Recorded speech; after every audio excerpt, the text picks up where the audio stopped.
If you work as a manufacturing facilities engineer, installing a new piece of equipment can be as complex as the machinery itself. From prep work to alignment and testing, it's your team's job to put it all together.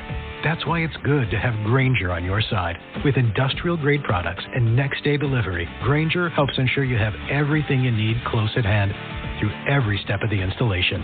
Call 1-800-GRAINGER, click Grainger.com, or just stop by. Grainger, for the ones who get it done. Memorial Day deals are here at Lowe's. Get up to 40% off select major appliances, including Samsung. Plus, save an extra $50 on every $500 you spend on select major appliances $396 or more, like the Samsung Bespoke French Door Refrigerator, featuring beverage center and dual ice maker. Shop at Lowe's today. We help, you save. Valid 5/15 through 6/18. Selection varies by location. Total savings varies based on purchase amount. See Lowe's.com for details. Blog Talk Radio.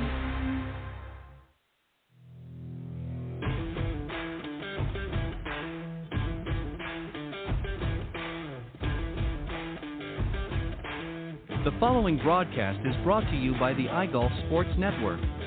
Golf Talk Live is sponsored by the iGolf Sports Network and Golf Tips Magazine.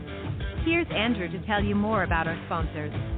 iGolf Sports is a live stream broadcast and media production company providing quality programming designed to attract the golfing enthusiast. And Golf Tips, the game's most in-depth instruction magazine, including reviews on the latest equipment, tips from top teaching professionals, all designed to help you improve from tee to green. Welcome to Golf Talk Live with your host, Ted Odorico. Join Ted each week as he speaks with some of the best in golf. This week's special guest will join us a bit later. But first up is another great discussion on Coach's Corner. So let's introduce tonight's Coach's Corner panel. This segment of Coach's Corner is brought to you by Brush Tee. Ready to maximize every drive this season? Grab every yard, take the advantage. Approved by the R&A and USGA, it's not cheating, but seems like it is. Brush Tee, a premium and innovative tee, features fast flex bristles that cradle the ball to create a nearly frictionless impact zone to gain unexpected yardage. Visit brushtee.com and use promo code GolfTips for a 10% discount. That's brushtee.com, promo code GolfTips for 10% off your next order. All right, good evening, everybody, and welcome to Golf Talk Live. And as you just heard, we have a new sponsor sponsoring the Coach's Corner segment of the show. I'm excited to have Brush Tee on board. And again, if you go to brushtee.com and enter promo code at checkout, Golf Tips, you'll get 10% off any order that you make on their website. And I'll remind you a little bit later on in the broadcast. We've got a great show tonight. I'm going to introduce the panel here in just a moment. And then tonight, of course, is our travel segment. And I'll be joined by my very special travel guest tonight, the general manager of Black Desert Resort Golf Course, Colby Cowan. He will be joining me a little bit later on in the show after this segment, actually. And then the last segment of the show, I'm going to be joined by two featured guests, the tournament chairman of the 2024 BMW Championship, Geoff Duffy Solich, and also along with him is going to be an Evans Scholar graduate, Logan Byler. So they'll be joining me a little bit later in the broadcast, so I hope you'll stick around for that. All right, let me introduce tonight's panel. First up, of course, is John Hughes. He's a PGA Master Professional and the honorary president of the North Florida's PGA section. He was also a recipient of the 2013 PGA of America Professional Development Award, senior editor and Golf Tips Top 25 instructor, and also the 2023 North Florida PGA Teacher and Coach of the Year. Also rounding out tonight's panel is John Decker, Director of Instruction at Medallion Club in Columbus, Ohio. He, too, is a senior editor and top 25 instructor at Golf Tips Magazine, and was the 2015 Southern Ohio Teacher of the Year and author of Golf is My Life, Glorifying God Through the Game. John is also available for public speaking upon request. So, guys, welcome to Coach's Corner. Thank you, Ted. Thank you, Ted. All right. Appreciate it, guys, as always. Look forward to tonight's discussion. I thought we would have, given that we are in, I would say, pretty close to the middle of summer. So we've got quite a few months into the season for most people, some a little bit shorter than others, that for those up in the Northeast and Northwest who have to hibernate, as it were, for for part of the season. So we've got a good bit of golf under our belt. So I'm going to start in order that I introduced you guys, and we're going to talk about some different things about summer golf. So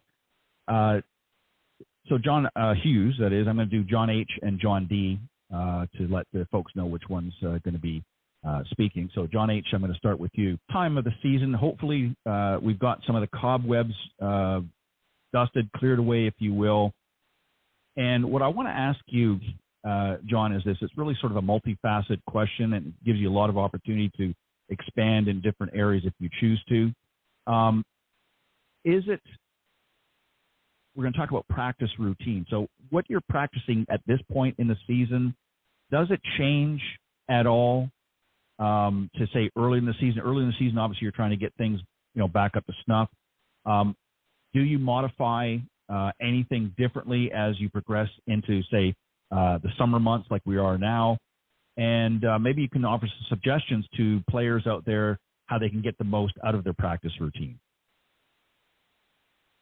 Sure. First, thanks, Ted, as always, for the honor and opportunity to be on. And John Decker, it's been a little while. I hope you're doing well and looking forward to the next 45 minutes. It's an interesting question, Ted. I get that asked all the time, particularly with late summer golf schools. I have one in town right now at Macklemore, and we're working on routines. We're working on what to practice. Come early in the season, obviously, we're setting up the year. We're trying to establish some goals.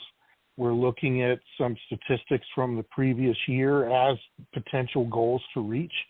And then we're also talking about tournaments and competitions, if they're playing any, and just setting a good routine of practice, not necessarily a practice routine, meaning what days can you commit to, what hours can you commit to, can you go fitness, that kind of thing.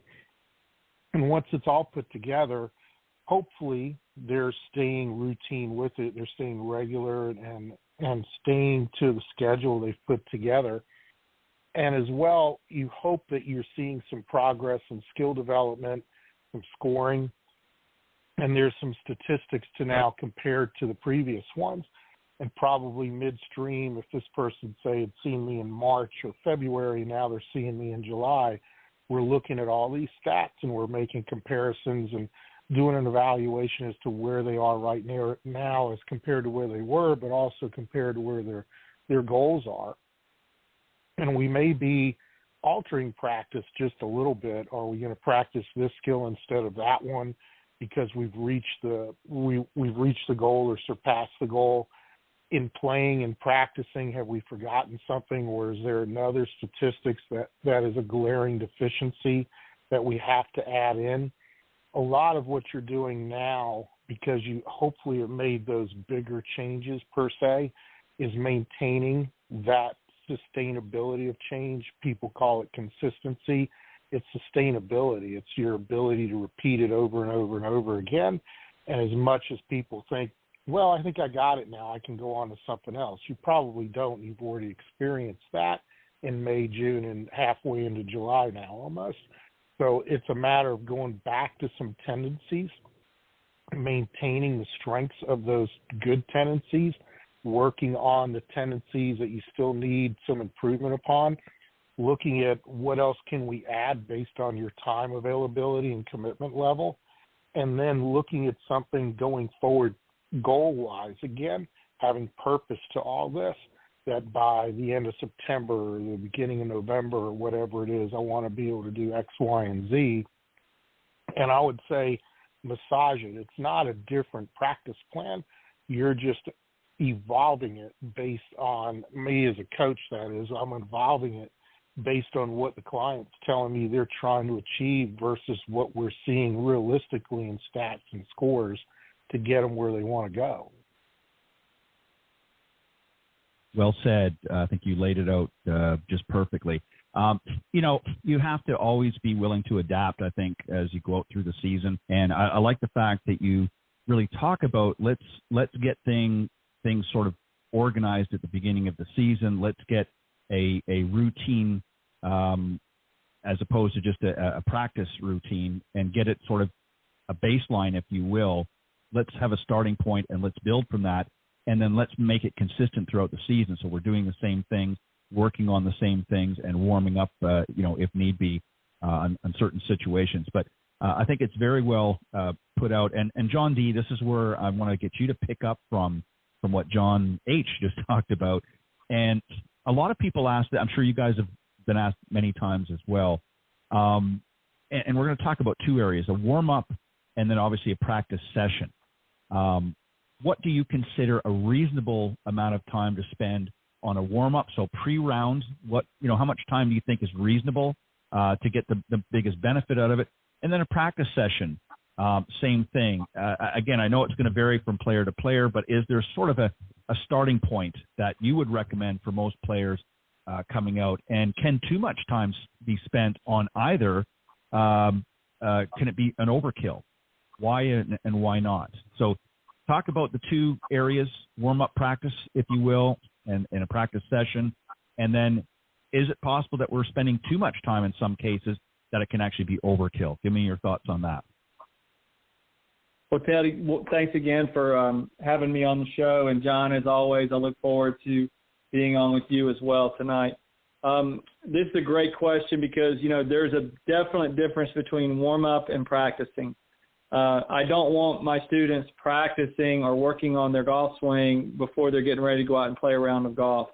So I think from a time standpoint, you need a minimum of 30 minutes to warm up. And that includes, hitting putts, hitting some chip shots, hitting maybe a few bunker shots if you have the opportunity, and then obviously loosening up and warming up. Warming up literally means you're warming up your muscles. You're not warming up your golf swing technique. You're warming up the body. So a minimum of 30 minutes. I like when I play, I like to have about an hour and a half or an hour and 15 minutes total if I'm playing in a tournament, because I can go through and I can do it at a pace where I'm not rushing. I can, if I need to go to the restroom, if I need to wet the towels, if I need to put sunscreen on, whatever it is, it gives me plenty of time to check in and then be at the first tee, a good 5 to 10 minutes before my tee time, so that I'm literally walking up there, as my tee time is getting ready to take place. If you're going out just to play an afternoon round with your family or your friends or whatever, then, warming up for anywhere from 15 to 30 minutes is enough to get you started, from a warm-up session. As far as practicing goes, obviously I'd like my students to spend as much time practicing as possible. I've always said that if you've only got 30 minutes after work or during your lunch break or whatever to practice, I'd like to see you spend about 15 of it, maybe hitting some balls, and then 15 minutes picking a short game subject. It could be putting, chipping, bunker, whatever it is that you maybe want to work on. You're not going to be able to cover a lot in 30 minutes. But, ideally, if you're going to do an hour or 2 hour practice session, splitting it up half and half. What I don't want people to do is work on and practice what they're already good at. So, for example, if you're a good driver of the ball, if you hit the ball pretty well off the tee, you don't need to stand out there on the tee box and hit drivers for 20 or 30 minutes. Now, if you're struggling with your driver, you can spend some more time with it. But I always try to look at my golf game like a business. And when I get done with a round of golf, I go through and I look at every category and I say, where was I good and where was I bad? And wherever I was bad, that's where I spend the most time. But I never neglect. I always try to brush upon each part of those of the game, because if you neglect, I always tell my students, putting and chipping and pitching and bunker and full swing, I said, those are your children, and you cannot neglect them. If you neglect one of them and spend more time on another one, it's going to come back to bite you when you get in the tournament. So being able to work on every part of your game, I know it does require time, and you may not be able to do it in one practice session, but make sure that if you're practicing 2 or 3 times in a week, that you're not just doing the same things every time you go out there. You're not always hitting 7 irons, or you're not always hitting pitching wedges. You're mixing it up. You're hitting different shots. And then the last thing in practice is I always want my students, especially practicing before a tournament, is to work on trouble shots, work on uneven lies, work on, knockdown shots, or like recovery shots if you're punching out of the trees. fades, draws, all of those different shots that you're going to get in a tournament. Try to work on those and spend some time on those so that when you get in that situation, you'll know what to do, and you won't just think of, wow, I haven't had this shot, in weeks. If you practice them, and you're prepared when you get on the golf course, you'll know what to do. Yeah, I think that's some great advice. And I think just, I mentioned, I threw in the word overkill. I think the only time really is if you're practicing, and I'm talking, I'm not talking about the warm-up, I'm talking about the practice sessions. I think if you're getting yourself to the point of fatigue, then I think that's overkill. Would you agree with that, John?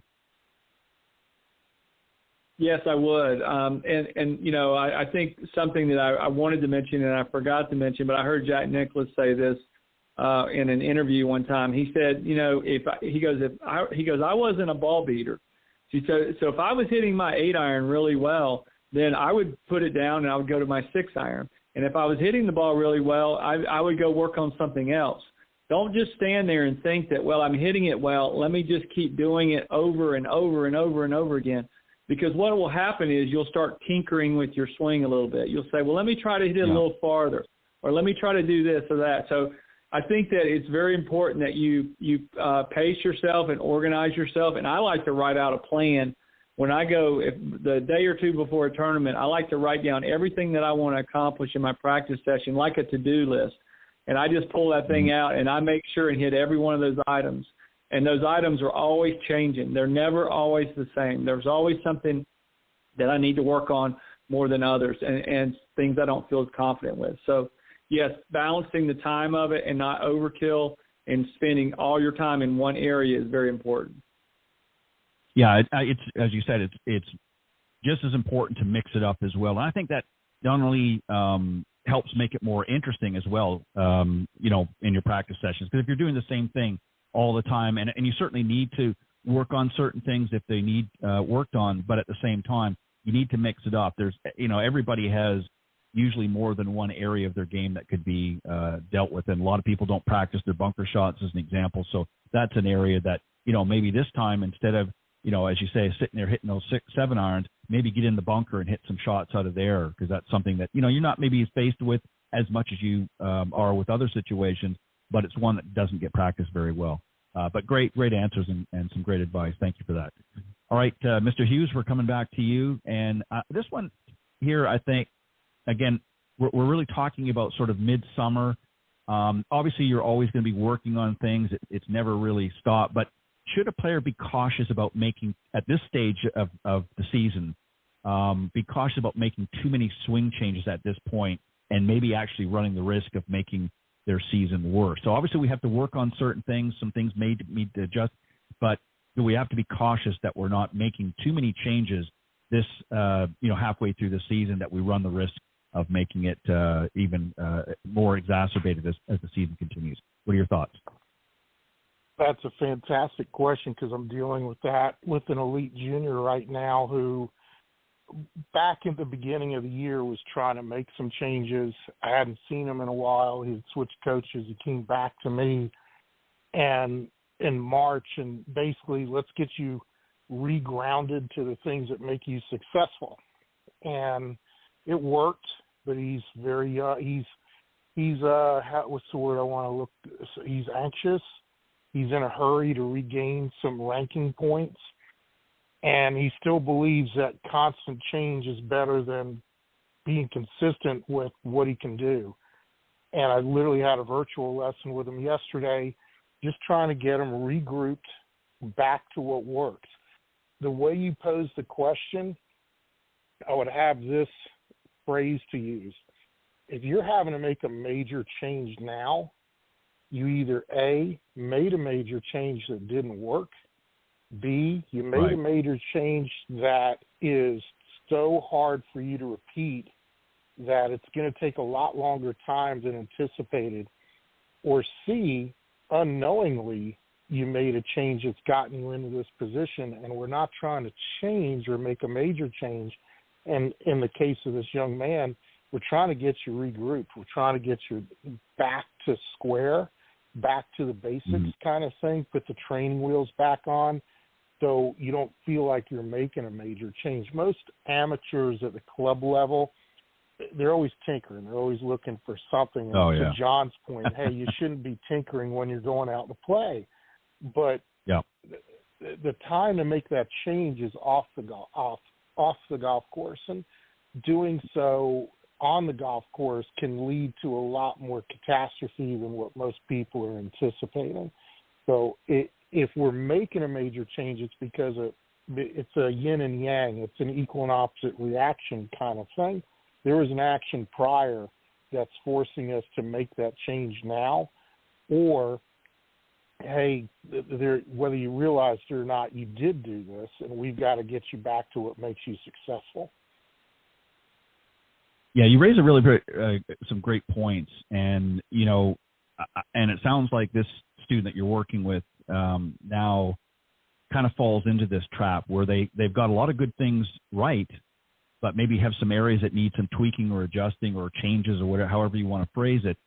And they ultimately end up making so many changes and so many adjustments that they actually lose the good parts of their swing. And it kind of sounds maybe that might have happened or be happening with him, is because he's trying to overcome one issue, but he's actually sabotaging another issue. Does that sound about right? And that's a good point. I not necessarily this young man I'm talking about, but I will see someone, to John's point, hey, if you're a good driver of the golf ball, why are you doing it for 20 minutes and wearing yourself out? The opposite happens too. Man, I can't hit my drive. It's not going anywhere. I can't score because it's not long enough. It's not in the fairway, whatever. And they're placing blame on something that they may want to practice more of, where the statistics show something different. They're transferring blame to something else. And therefore they'll make the big change to something that doesn't really need to be changed. To your point, sometimes that does happen, and we as coaches have to look for that foundational basis to say, no, we don't tell them you're wrong. We just tell them, hey, this is more solid than you think, and you're misplacing the blame. Here's what you really need to be working on. Why make the big change to this when you can make a smaller and a more effective and a more immediate improvement to this other thing? It'll take the pressure off of what you believe to be the culprit of your bad tidings on the golf course. Yeah. And then, one of the things too that sometimes you'll run across is they've got a pretty good swing. They're hitting a decent ball, but in their pursuit for more distance, now all of a sudden they're really trying to step up their swing, and all of a sudden their rhythm is now out of whack because they're trying to, thinking if I just, kind of hit it that little bit harder, it's going to go those extra yards. And a lot of times it could be something else that's causing them to lose distance. It could be maybe equipment isn't fitted properly for them, or, whatever. It could be a multitude of things. So a lot of times, like you said, you're kind of making changes where they might not need to be made, and ultimately ended up, getting a situation where you're losing ground in this area in order to, do something different. So great approach. I like your answers on that. Thank you. John D., I'm going to come back to you. And this one here, we're going to get away from the practice side of things and into the game. So what about the approach to the game? Should there be any, at this point in the season, should there be any difference or a refocus at time in the season? What are your thoughts here? So, we're halfway through the summer. We still got some more golf. Should there be any difference or even a refocus at this point? I think the big thing that I'm doing with all of my students at this point is I'm really adamant about them, giving me the statistics of what they do when they go play. And I think I always let the stats lead my practice and lead my direction of what I work on in my own game. And I also do the same thing with my students, because I need to adapt as a teacher to their problems or what they're doing well. If they're doing something well, I don't need to go down that road. My job is to make them better. So I'm always trying to identify their weakness. What is it that they're weak at? And keep in mind, for the listeners out there, we've all gone through this. You'll have a week where you just putt horribly, and then the next week you make everything. That's kind of the way golf is. There's going to be ebbs and flows to it. So I always want to know the ebbs and flows. And the other day I had a lesson and with one of my juniors, and I told him, I said, every time you play, I want you to come in here and give me your stats. I want to know how many fairways you hit, how many greens in regulation, putts, up and downs, bunker, and I want to know your score. I want to know all that information so that I can better help you. And really, if you're an established player and you make this a part of your routine, I recommend, I don't care whether you're a high handicapper or a tour player, you want to keep up with your stats so that you have an idea of where you need to work. It helps me as the teacher, because I tell my students, I'm not a mind reader. If you tell me you had a really bad day on the golf course, I don't know why until I can look at the stats, and the stats will not lie. So my student came to me, my junior player, this past week, and I asked him for his stats, and he didn't have them. I said, we're going through the whole round right now. I pulled out a scorecard, and I walked him through every single shot he hit. I took his stats. And it took us about 5 or 10 minutes to do, and we went through every one of those. And I said he wanted to work on his full swing. I said, you don't need to work on your full swing. You need to work on your short game, because he hit like 12 greens in regulation. Like, you don't need to work on your full swing. We got to work on the short game. I said, look at your up and down percentage. So that was a perfect example of a teenager who is wants to just get out there and have a great golf swing and hit it far and do all those things, and we all do. But he's really not taking care of what he needs to be taken care of, and that is his weaknesses, the areas that he needs to get better at. And so when it comes to, you're constantly evolving in golf, you're constantly evolving as a human being. Every day you're learning something. Every day of my life I learn something. Every time I teach a lesson I learn something. And so I think the more interaction I have with a student on what they're doing well and what they're not doing well, that's when I can tailor the lessons to what they specifically need to work on. Yeah, you raise a really great point, both of you. John H., you mentioned this early as well about the stats. A mutual friend and professional, Cindy Miller, who's an LPGA professional and also was a tour player for a number of years as well on both the regular LPGA and on the senior women's tour. She and her husband, Alan, who is also a PGA professional, they have worked with a lot of folks, but particularly with juniors and those, trying to get up into the collegiate game. And, one of the things that she's mentioned a lot here over the last few years on our other show, The Women of Golf, which airs Tuesday mornings on this network, she talks about this very thing, about stats. And she's had a number of times where some of the young players that have come to her have not kept their stats. And she'll ask them why. You need to have that information. It's valuable information, not just for her, but for the student to know where those areas, to isolate the areas that you're actually really struggling with. Because they come in and think, well, if I can just hit it farther, or if I can just do this. But once you look at the actual stats, it paints a much different picture. So we can't emphasize enough, and listeners out there, for your own games, and if you're parents out there and you've got juniors playing, it's extremely important to encourage them to make sure that they're keeping stats. If they're going out playing on a weekend with you, make sure they're taking note of the stats so that they can provide them with their coach the next time they get together. Very, very important to do that. So some great points. John H., I'm going to come back to you.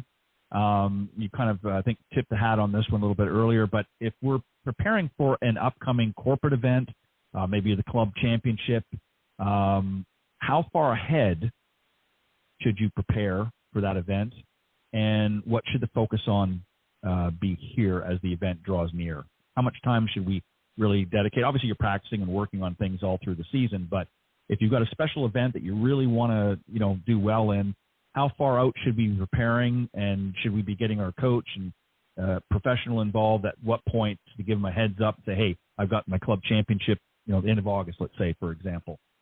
What's the time frame here, and is there specific things that maybe you as a coach would want them to be focusing on as that event draws near?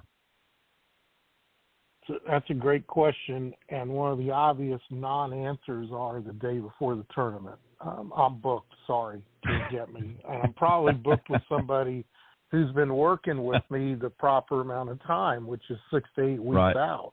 The member guest up here at Macklemore is the end of August, and the newsletter came out yesterday for July, and me telling people, hey, August 15th is not the time to be prepping for your member guest. Let's get it in now. Let's start working on that now. The club championships in October. Let's start working on that now. It's never too early to prepare. When you watch these tour players, male, female, equally, they're trying to peak their games around the major championships. They're doing what it takes ahead of time. You may see them win a tournament or two prior, but they're always the best ones in the world are always trying to peak their games when it counts. Next week, for example, with the British Open, you're going to see a lot of people playing at their peak level. You may not see that again until the playoffs in late August, early September. If you take a note from all these people that you watch on TV and realize they're practicing every day and you're not, it makes it that much more important to start with you or me or John sooner than later. Particularly if there is something that's really keeping you from achieving your potential. If there's a bigger part of the statistic that me or you or John are looking at going, wow, this may take a little bit. Glad you're here now. We can at least get a jump on it and be able to minimize it is a term I use a lot. You're never going to completely fix it maybe, but you can minimize it and you can learn to play it within that minimalization. But if you're coming to me August 24th because the tournament's the 25th, sorry, I've got a beer in my hand and I'm working with somebody else. It's just not the right time. That's right. You can't be cutting into the beer time, that's for sure. Let me just follow up on this a little bit with you, John, just for a second. So, and you're exactly right. I think you've got to be, obviously you're preparing all year round, as you go along, but particularly there's things that you might want to dial into. And I think one thing, especially if you've played in this event, maybe over a number of seasons, this is where, number one, the stats come in. Keep those stats and let's look at past years. What were some of the areas in last year's event that you really struggled in? And then also something that probably gets overlooked a lot is, in addition to the physical game, is the mental side of things as well. Some people get out in the range and get out in a regular round and they're playing pretty good, but then when they get a little bit of pressure to them, suddenly they start falling apart. So that's an important area as well. Let's touch on that if you wouldn't mind for a few moments on the mental side. Sure. I didn't create this quote. I'm sure somebody else did who's a lot smarter than me, but you're only as good as your weakest skill under the most pressurized situation. And when it comes to mental preparation physically, a lot of people do that. I'm sure John can attest to how many block practicers there are on his range. There's a ton of them everywhere we go. But the ones who are truly practicing for their skills to perform under pressure are simulating things. They're simulating shots they'll have later on. As you said, hey, I've played this tournament before, and here's how I normally play, and here's my stats. Well, they're prepping that way. They're prepping to play to what they failed at in years past. But the other thing they do is they circumstantially practice, and what that basically means is if John came to me as a client and he can't hit the broadside of a barn when it comes to hitting a 140-yard approach shot, I'm going to ask him to pull out his wallet and play for every dime he's got in that wallet. And I've got my money to back it up. Hey, if you hit some greens, here's my money. You can have it. That's circumstance. It's practicing under situations where you don't want to lose something. You don't want to sacrifice something. And the best players in the world do this on a day-in, day-out basis. You can do that at the club level, too. It doesn't have to be for the pink slip to your car. But it could be, hey, I can't go home and have dinner until I hit 10 putts in a row, or I can't go home and shower, or I can't do this or I can't do that until I do that. That's a simple circumstantial practice that can go a long way for you. It's not just the physical mechanics. They have to be able to hold up under pressure, and you're only as good as the weakest skill under the most pressure. Yeah, a great point. I've played over the years with friends who were decent golfers, and we'd play around and close to the pin and on the par threes, and I had one friend I've been thinking of, Paul, who would choke every single time. It didn't matter, and it wasn't like we were, like you said, playing for pink slips, but he just, for some reason, he would psych himself out. He didn't do it for money. He'd hit a good ball and get in there pretty close, but you throw a few dollars down and or lunch or whatever, and suddenly it was a whole different player stepped up on the tee. So very, very important. You raised some excellent points there. Thank you for that. Mr. Decker, we're going to get this one in for you. So we're going to, and again, you can take any scenario you want. It might be a junior player, it might even be a mini tour player. But what factors go into organizing one's schedule for the season? So if you've got a mini tour player as an example, or maybe it's a junior golfer, what are some of the factors that they need to consider when they're organizing their schedule for the season, and how many events should they play? Just as an example, how do they decide how many events to play? Well, the first thing that, I do is at the end of the season, I do a review with my students, a kind of a year-end review. And then I piggyback that because, I'm in Ohio here, so we don't have year-round golf here. We do if you go to some indoor facilities. But, I'm finishing up with them in the late fall and starting back up with them in early April.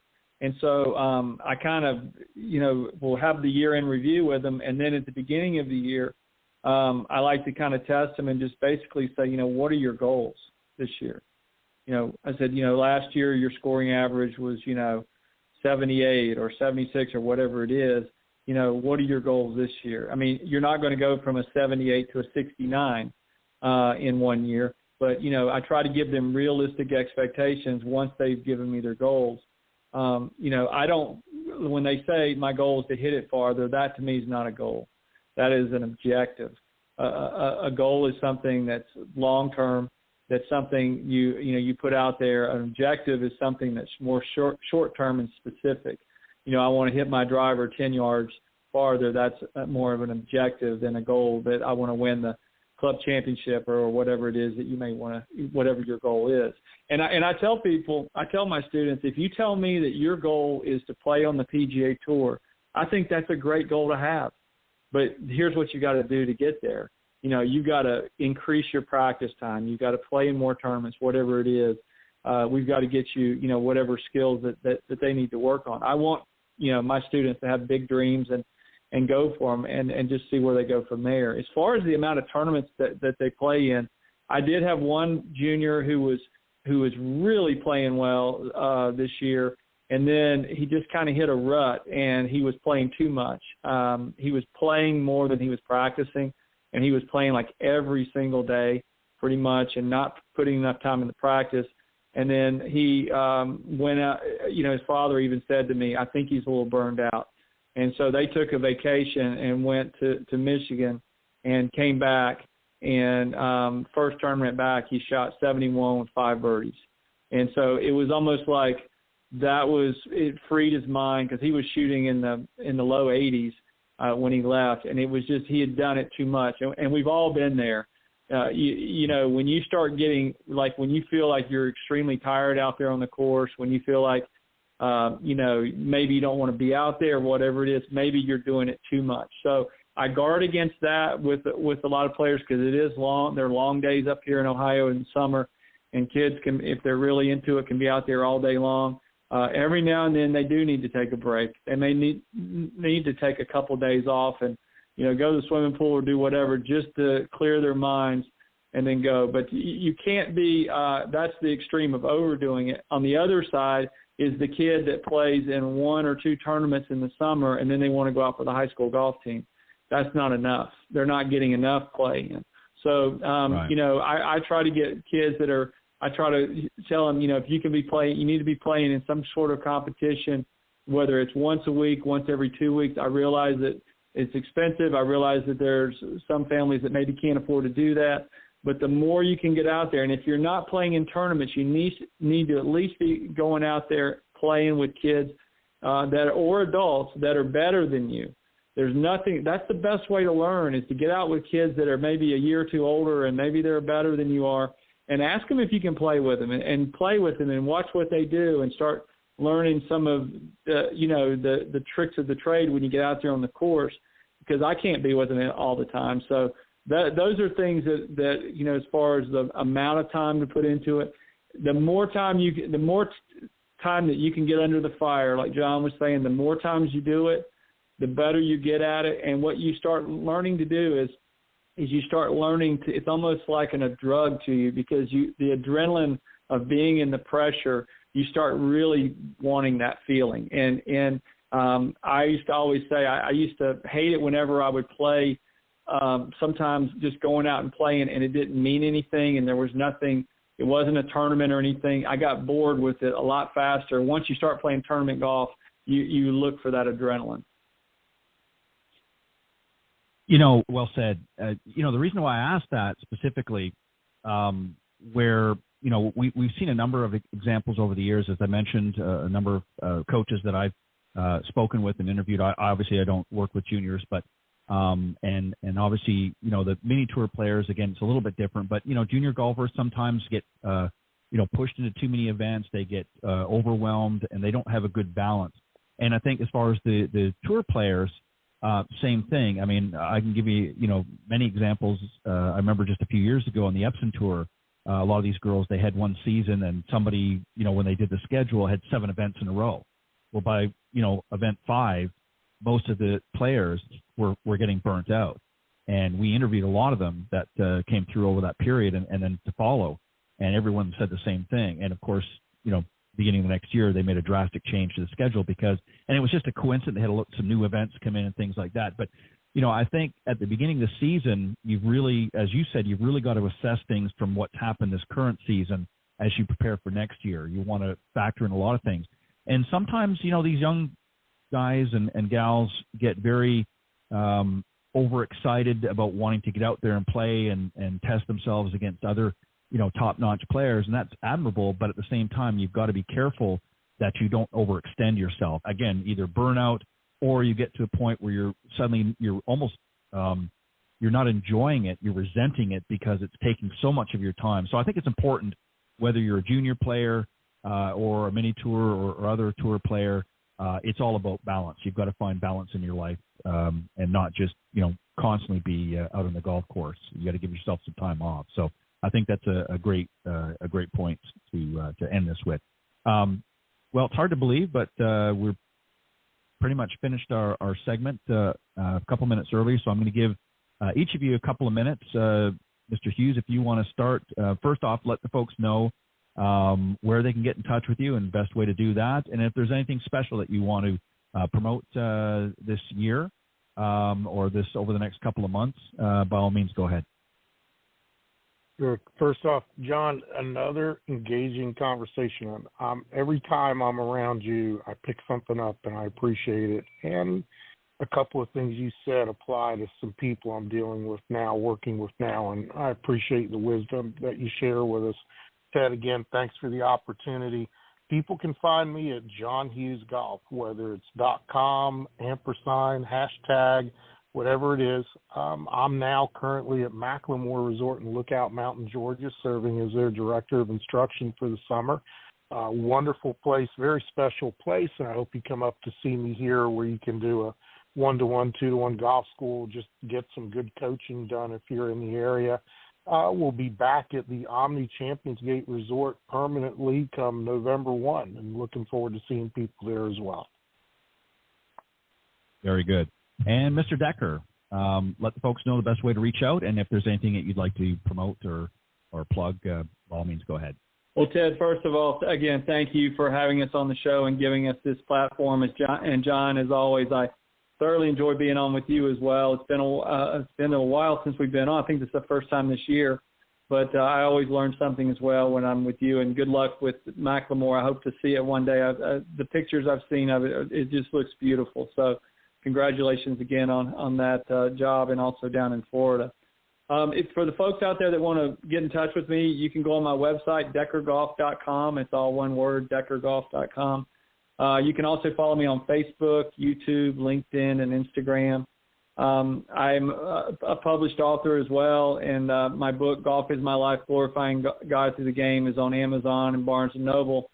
But I'm really excited this past week, my second book, it's called Fairways to Heaven, One Shot at a Time, and that book, Ted actually wrote the forward for the book, and so I'm really excited. I have not actually gotten to hold the book yet. I've approved it. It's available on Amazon, Barnes & Noble, and Reader's Magnet.com. If you go on those websites, you can purchase the book. But I will be getting the book itself will be sent. It's on this way right now. So, Ted, I'll be sending you one as well. Wanted to also say if you're interested in a public speaker, feel free to reach out to me as well on my website. And I'd love to come to your church or to your golf organization or your golf club or whatever you have. If you're interested in someone to come speak for a golf outing or anything, I'd love to do that. So a great job tonight again, John and Ted, and I thank you very much for the opportunity. Well, I appreciate it, guys. As always, I enjoy having the two of you on. I think you bring a lot of insight and a lot of great advice for the listeners out there. I know that they enjoy it. I get, I don't get it every single episode, but I do get a lot of feedback throughout the season from people who listen to the show. Some of them know me personally. Some of them are just, avid listeners to the show, and they like to reach out to me through social media and say, hey, I listened to last week's show or this week's show or what have you, and really like the guest or really like the discussion on Coach's Corner. So we're going to keep doing a good job for you, and I want to thank you guys. And hopefully you guys had a great 4th of July holiday and got a chance to get out and celebrate with friends and family. But on that note, John and John, the two Johns, as it were, thank you very much for coming on and giving your insight into tonight's discussion. So have a great rest of your week and weekend, and I'll see you next time here in Coach's Corner. Thanks, Ted. Thank you, Ted. Thanks, guys. All right, that was John Decker and John Hughes, both great golf professionals, and you can get in touch with them through the information they provided. All right, we're going to take a very quick break to hear from another one of our sponsors, and then we'll gear up to get into our travel segment for the evening, and I'll be joined by my very special guest, Colby Cowan, the general manager at Black Desert Resort Golf Course. We'll be right back. When it comes to golf, there are two topics that consistently come up: more distance and more energy. But hey, what if you could achieve both? Introducing Victory's carbon fiber insoles, the revolutionary performance insoles designed specifically to help golfers hit longer. Using patented carbon fiber technology, VKs do more than support your feet. Many golfers see a 1 to 2 mile per hour increase in clubhead speed just by adding Victory insoles to their shoes. So if you want to up your game and feel better after a long day on the course, choose Victory's carbon fiber insoles. Visit Victory.com, that's VKTRY.com, and use code GT20 for 20% off today. This offer is exclusive for listeners of this podcast. Again, visit Victory.com and use code GT20 for 20% off. Order today to start feeling the difference on your next round. All right, welcome back, and we'll begin our travel segment here in just a moment or two, but just a couple of quick messages. First off, next week I will be on vacation. I take a middle of this month vacation for about a week, so there won't be the Women of Golf show or Golf Talk Live is not scheduled for next week, so there'll be a bit of a break. But this is a great opportunity if you've been listening to the show for many years, you know where to go. But for those that maybe have tuned in recently or maybe don't get a chance to listen all the time and you want to say, hey, I want to catch up on some of the previous shows, the best way to do that is to go to blogtalkradio.com, and you can search out either. I'm going to give you for both either show. You can either type in the search key Women of Golf, and that's our Tuesday morning show where myself and my good friend and co-host LPGA professional Cindy Miller, who I mentioned earlier in Coach's Corner, we are hosting that together, and we get a chance to really talk to some great young ladies up and coming on the Epson Tour that get ready to head them out on the LPGA, as well as some LPGA players and some from the senior women's tour as well. And then also other business associates and business individuals, both male and female, who are really working to elevate women's golf. We're always excited to have them on as well. And, of course, sometimes we'll throw in some discussions as well about different topics. So it's a great place to listen if you're for the women out there. Obviously, either show, obviously, you're welcome to listen to both. But particularly if you're interested in some of the women's issues that you may be faced with, or you have want to find out what's happening out in women's golf, then you want to tune into the Women of Golf show. And again, the best way to do that is go to blogtalkradio.com/Women of Golf, or just simply type Women of Golf in the search key when you get to that homepage. Also, and that airs, from 9 to 10 a.m. Eastern on Tuesday mornings, except for next week, of course. Thursday evenings from 6 to 8 p.m. Central. Of course, you're listening to Golf Talk Live, and that's my premium show, and that airs every Thursday unless otherwise indicated. And again, you can find that show if you go to blogtalkradio.com/Golf Talk Live, or you can just simply type in Golf Talk Live.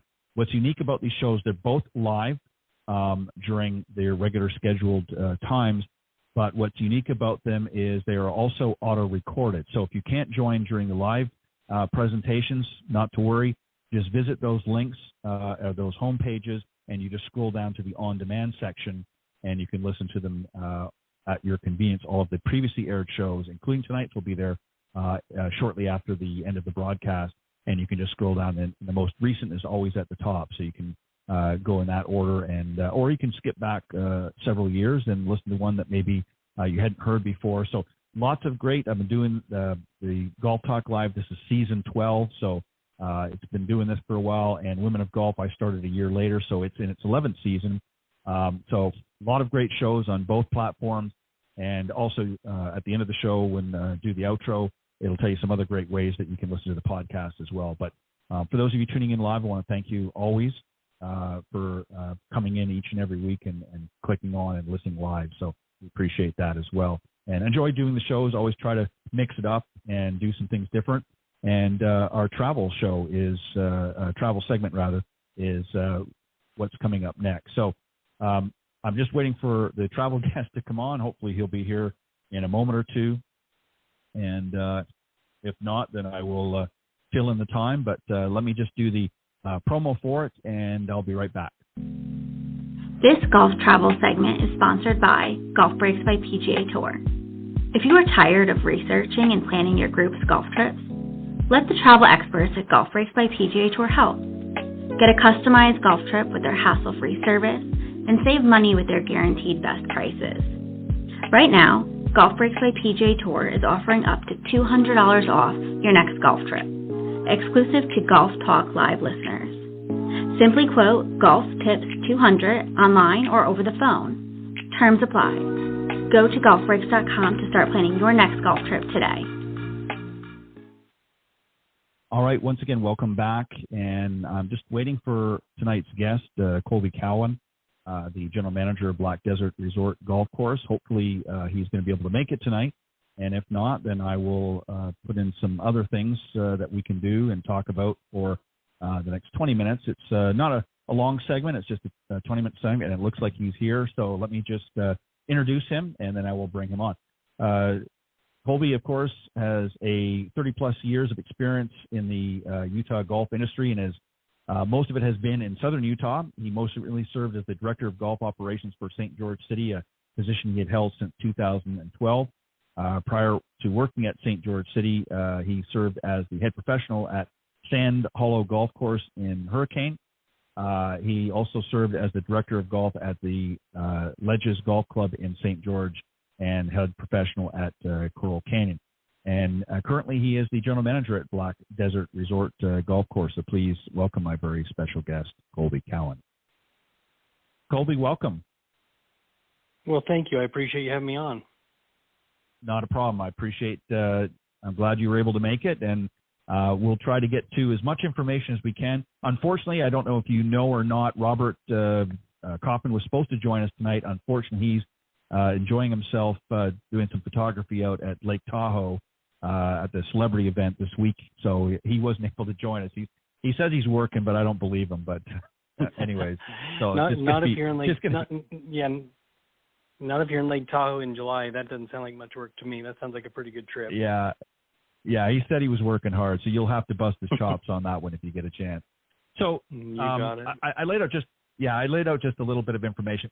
Just give us just a very brief overview of Black Desert Resort, just a little bit, and then obviously we'll get into some more specific, just so that folks that maybe are not familiar with the property, where is it, and tell us a little bit about it. Yeah, so Black Desert Resort is located in Ivins, Utah, which is it's really part of the greater St. George, Utah area, located about an hour and a half north of Las Vegas. It's been kind of a golfing destination for several years, so to speak, but I think it's getting into a grander scale now with Black Desert Resort. It's a design by Tom Weiskopf. This is his final design before he unfortunately passed away, along with Phil Smith, who's been very involved most recently and helping along the way as we continue to move into our second full year of operation. Getting ready to host a tour event, full resort coming up with great amenities, lots of restaurants. The future plans they have for it are pretty remarkable, but we're receiving great reviews, and we're excited for the future of what Black Desert has to hold for those that come and visit us. It's funny you mentioned that it was just literally a hop, skip, and jump from Las Vegas, because I'm going next week to Las Vegas. Unfortunately, I'm not going to have a chance to slip away, or otherwise I'd come up and see you.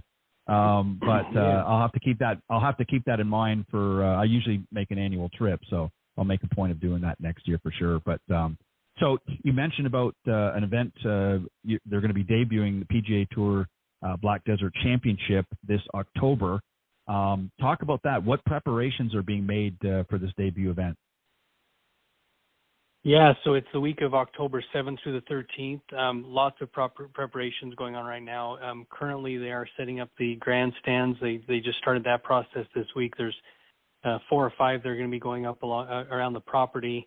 Pretty extensive work with the size they're putting them in, but that's going on right now. Lots of mapping with tour officials for preparations. We'll begin to have some shutdown days with no play in August and September leading up to the event, just in preparations. But yeah, quite a bit going on. We're not quite into our pro shop retail space, but we will be moving in there next week with locker rooms for the players. But yeah, lots going into it. Our maintenance team is working tirelessly right now to get it ready, especially I think the high today was 116 today.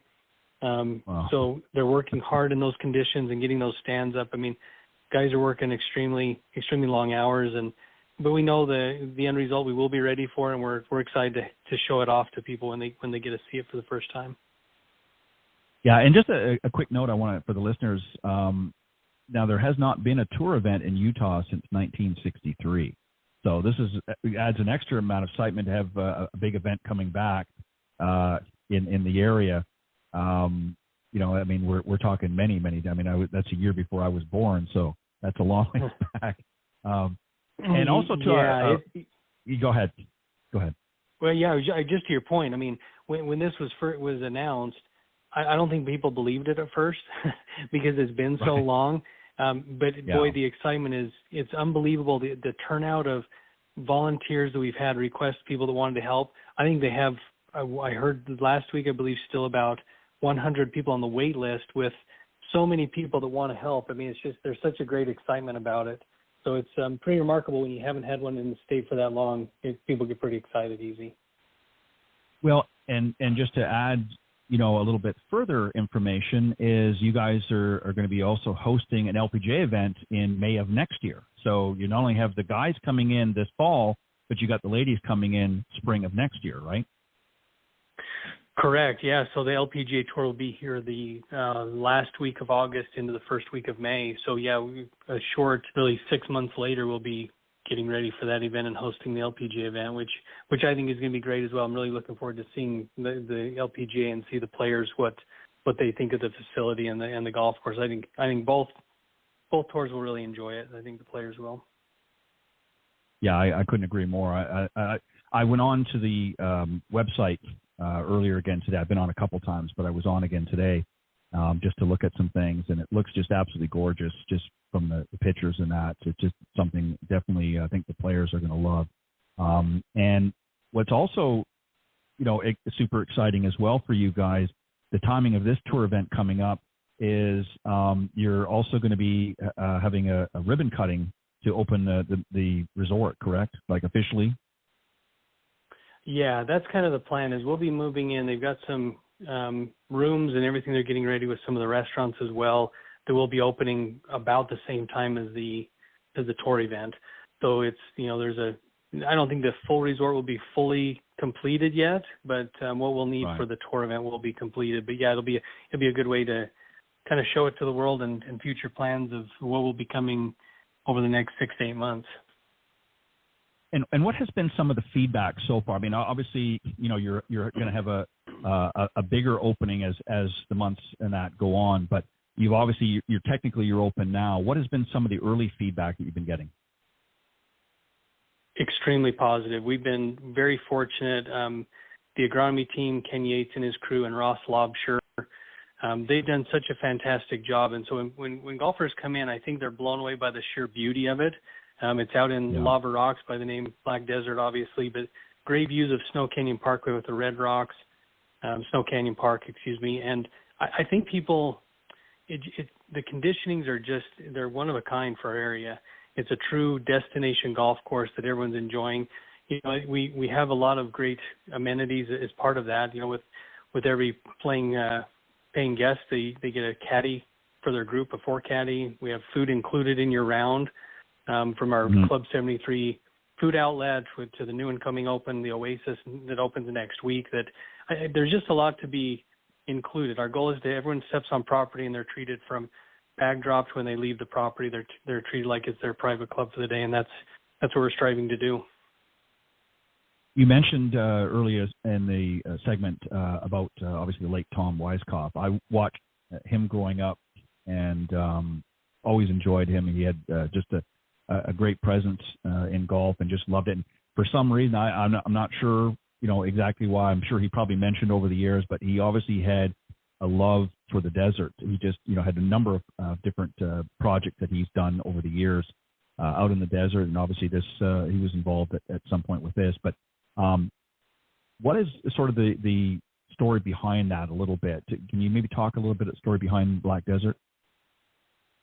Yeah, so this was, it was a vision by some of the owners years ago, and it's pretty remarkable when you come out to see it, because for the imagination to create what they did to the lava through the red rock, I'm not sure I look at it today and I think, how did they come up with that? Because I wouldn't see it. So that vision of them getting out and looking out, they met with the owners and brought Tom out, and they walked it extensively, and I've heard stories of Tom and Phil walking through there and coming out just bloodied up a little bit because they've walked through the lava and just really they put a lot of hours into it. And here these guys just trudge through and don't complain, and they just had a love for it so much that, I mean, some of these holes that Tom created and Phil, it's amazing. When you talk about how their feelings were about it, we have a video that we've had through the years, for the last year, with each hole in the GPS. It gives a story with Tom's narration of what he envisioned there, how you should play the hole, and it's inspiring to listen to him talk about it because he's so enthused and just such a passion for it. But to your point, he loves the desert. Some of his greatest creations are on the desert, and one of the cool signature holes is hole 17. It's like his famous the par 3 at Troon where he won the Open Championship in 1973. It's mirrored after one of the par 3s there, and it's amazing. I mean, he had such a vision for it. And I'm assuming, I'm gathering from what you said and what I sort of mentioned earlier, the fact that he really loved working in the desert as far as, building courses and designing and that. Was that, I'm not saying principally, but one of the reasons why he was selected? I don't know that for sure, but I would think so, yes. I would think that his love for the desert and his work he's done, some of the great facilities he's created, I think that had to play into it for sure. Yeah, I mean, he just, I know he's done a lot of work, and this is, It's funny when you think about, when you look at a desert and you think how these guys can just visualize a golf course. And, most people, well, it's flat and, it can't be that hard. They don't have to deal with a lot of hills and stuff. But when you're dealing with that lava, lava rock and red rock and everything else, there's a lot of stuff that has to go on. And then you got the cacti and you got everything else that has to be. And, the thing, too, is they have to be conscious of the environment. They can't just come in there with a bunch of bulldozers and knock everything down. I mean, obviously some stuff has to be moved, but they're also very conscious of trying to make it look as though it was always there, if that makes sense. Would that be a fair assessment? Oh, absolutely. Yeah, they moved a lot. I wish I knew the amount of dirt they moved, because I know it's extensive to create that vision. But to your point, there's a lot of undisturbed areas, and they did that on purpose. So it took longer. It took more manpower to be able to do that, but they wanted to preserve that to where it just looks like holes were just placed naturally in these spots. And they were very conscious about that, and they still talk about that. We have some protected fish in some of the ponds because we want to show that conservation, that we're good stewards of the land, and we've been able to do that. And that's one thing that sometimes golf courses get a bad knock, especially in the desert, for water use. Well, we're very water wise, and they've done a very conservative way with no excess out of play areas. So there's no wasted space in this area. Yeah, and that's a huge factor because, obviously when you look back over the decades, there's obviously a lot of golf courses here in the United States, and the design is one area, but also conservation is another area, being mindful of the environment and trying to be respectful when you're doing that, because you're taking up a chunk of land. And so you have to find a way to sort of merge it together and be sort of respectful to the area as well, and keeping it as close to its original, form, if you will, as best you can. Talk about some of the ancillary facilities too. You've got a great practice facility, as I understand, 2-acre putting green with lights. Talk a little bit about some of the facilities and some of the accoutrements, if you will, that Black Desert's going to be featuring. Yeah, so to your point, we have the 2-acre putting course we have set up with. It will be we have lights on it, so we can light it up at night for groups to come out, and those that want to stay at some of the villages right there. There's some nightly rentals that you can have for groups, for families. Music playing all the time. We have music piped through the speakers. On the driving range, we have 10 TrackMen that people can use. They can use the monitors, or if it's up on turf, have an app on their phone. But there's 10 spots there available. The Club 73 that's just off the putting course, full. It's food service for golf, but anyone can come and eat there. Great food, more American-style barbecue is what it's turning into be. And then the Oasis that's going to be complete, as I mentioned earlier, that's going to be like a Mexican Oasis with tacos, chips and salsa, ceviche, and they'll all be part of the fee as well. We have off the new pro shop that'll be open, we have the 20th hole, which will be a restaurant bar area with 5 indoor simulators that people can come in after the round and do that with their friends. So yeah, we have a 19th hole that overlooks. It's just off of the first tee. So when people finish the round, groups can come in and settle their bets, play an extra hole just for fun, and people that sit in one of the restaurants called Latitudes, they'll have a great view of that hole.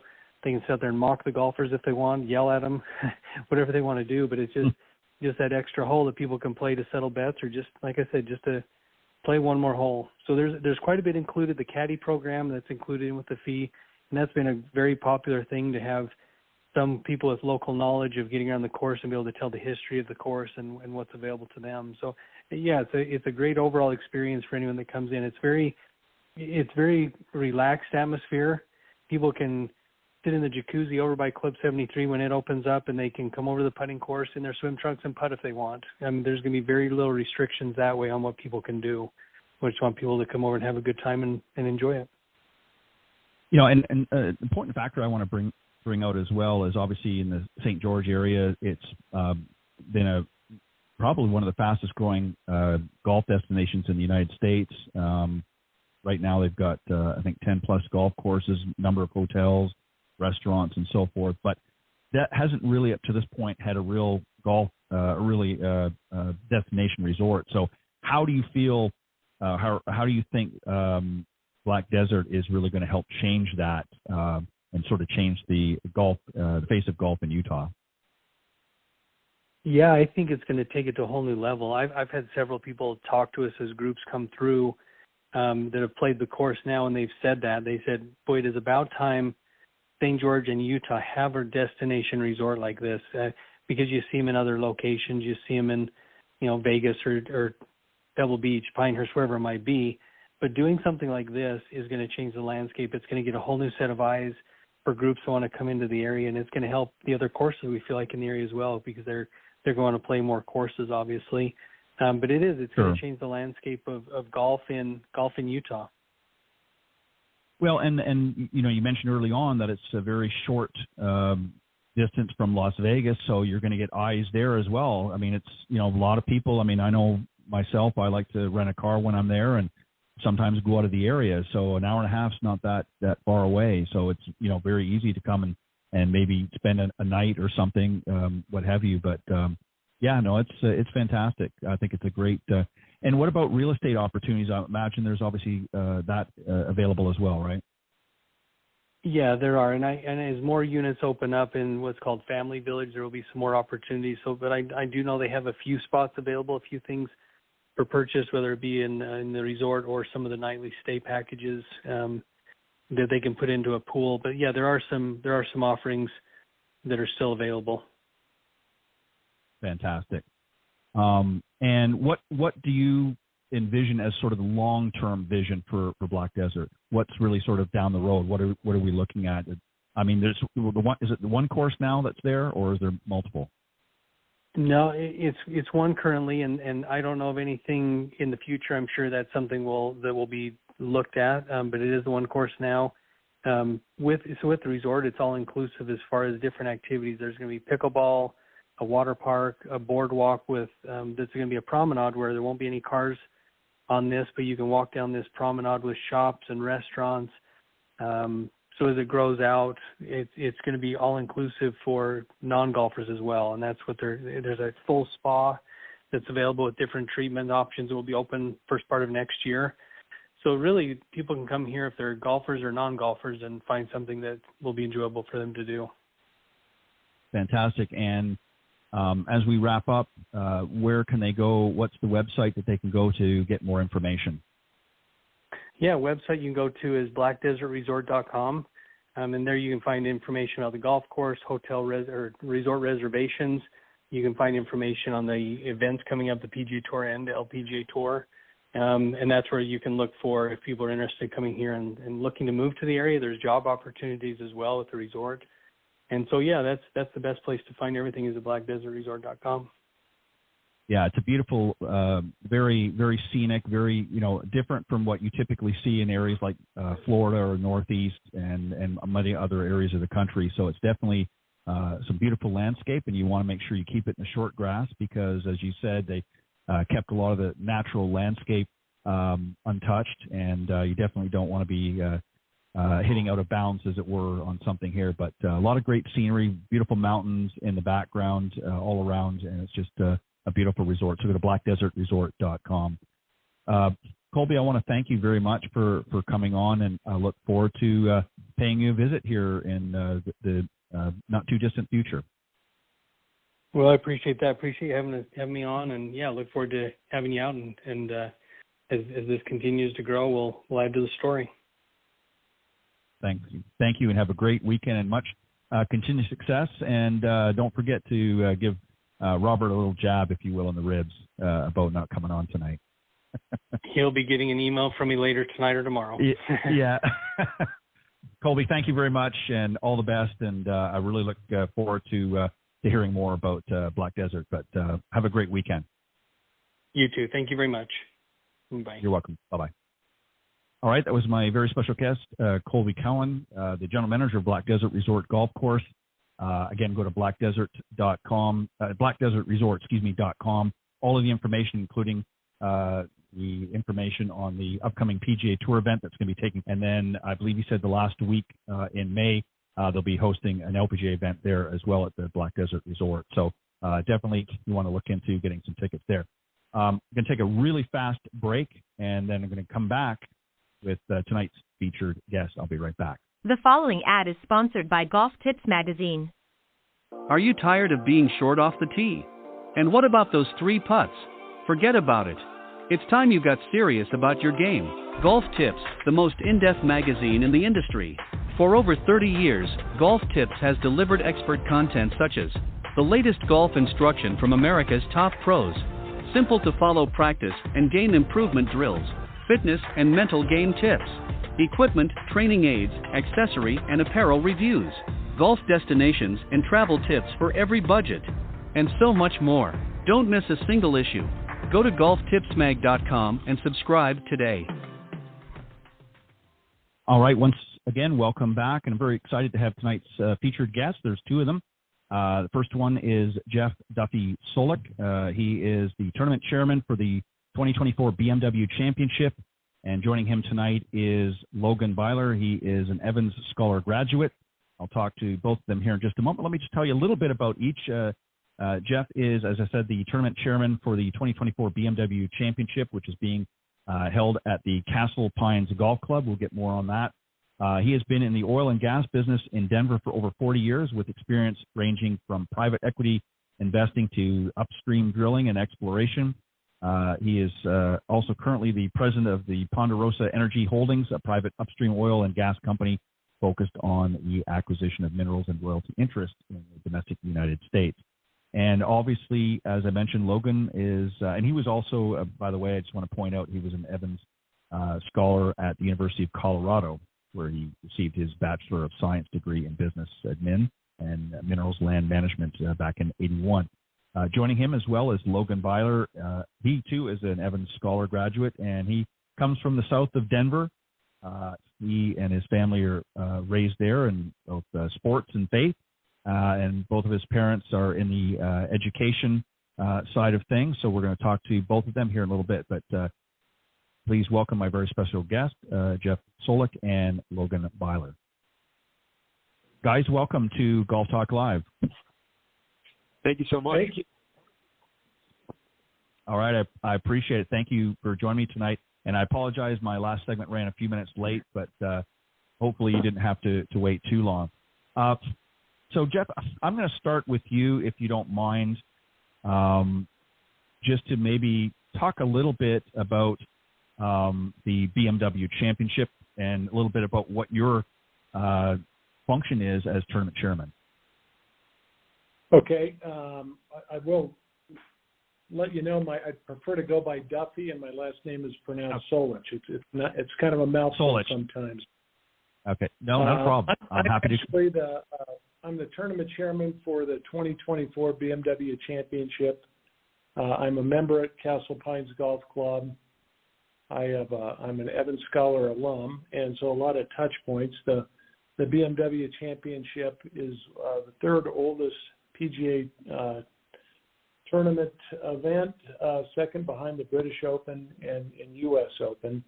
It is the old Western Open, which is run by the Western Golf Association dating back to 1899. BMW took over as the title sponsor in 2007, and it's been the BMW Championship ever since, and BMW is the sponsor through 2027.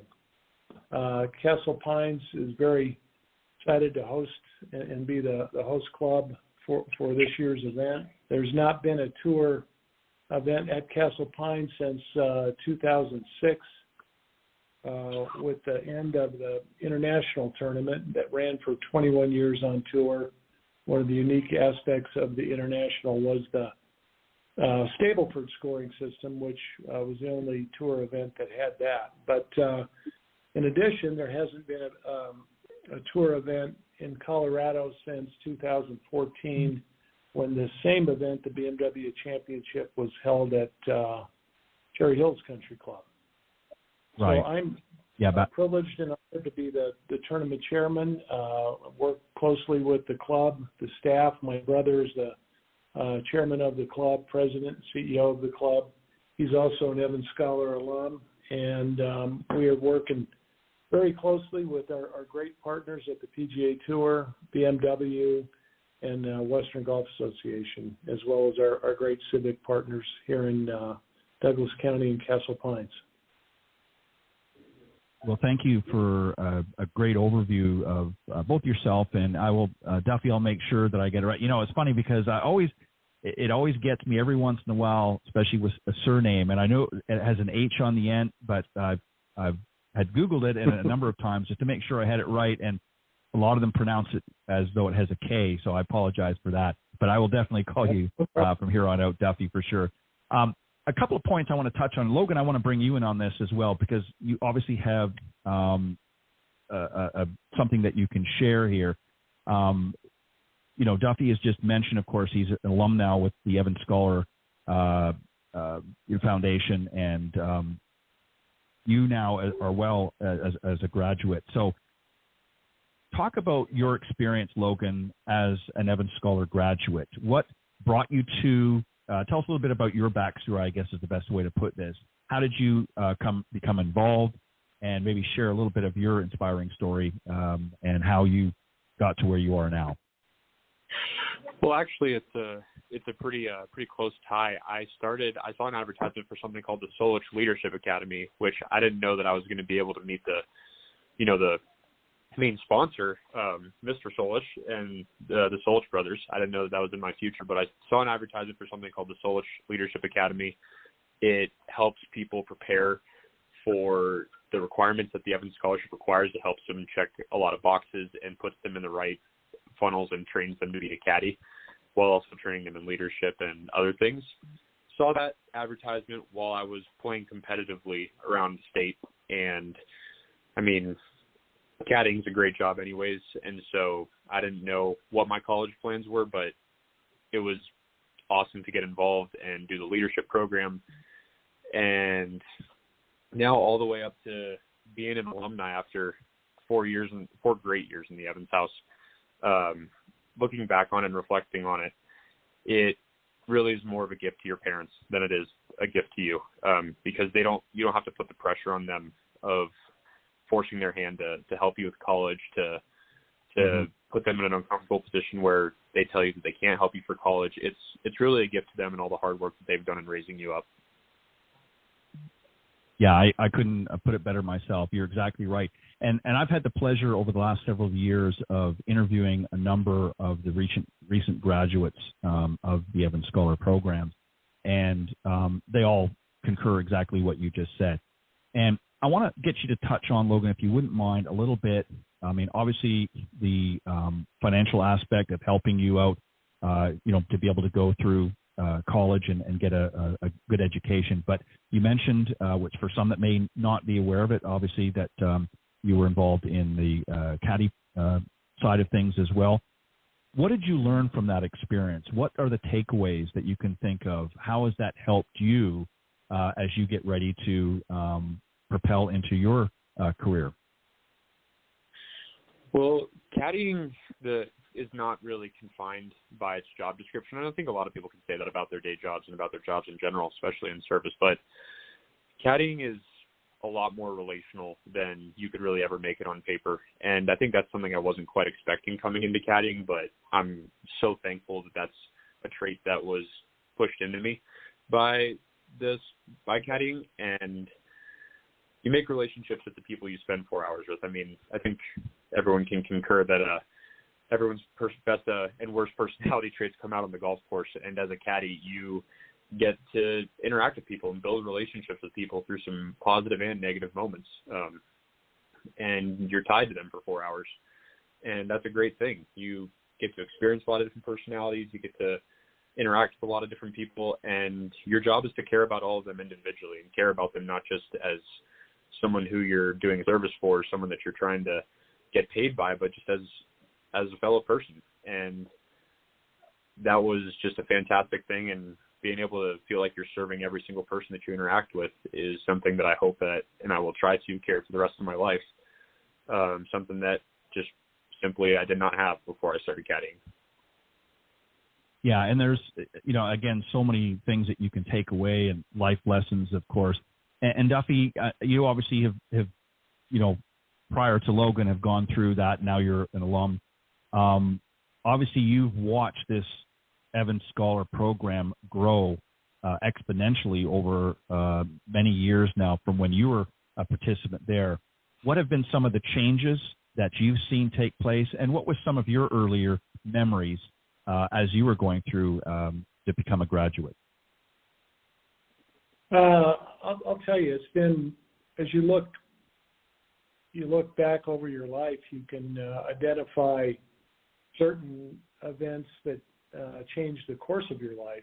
And as I look back and try to identify what those were, I look at the Evans Scholarship and being able to receive the Evans Scholarship when I was 18 years old as my rifle shot approach to go to college. And it really was impactful, changed the course of my life. And since I graduated in the early 80s, I've just kind of vowed to stay a part of the organization, help out where I can. And it's a debt I can really never repay. I've been on the board for a number of years, served as a director, current board member, and I just have watched the organization grow and continue to expand, offer more scholarship opportunities. And currently, we're in 24 universities, going to 26 pretty quickly here, with over 1,130 kids in college, with the goal by the end of 2030 to have 1,500 kids in college. And our big goal that we hit in the year 2000 was to have 1,000 kids in college. So we're really, the organization is just run very, very well. The leadership is at one of the highest levels, and the growth has been exponential. I think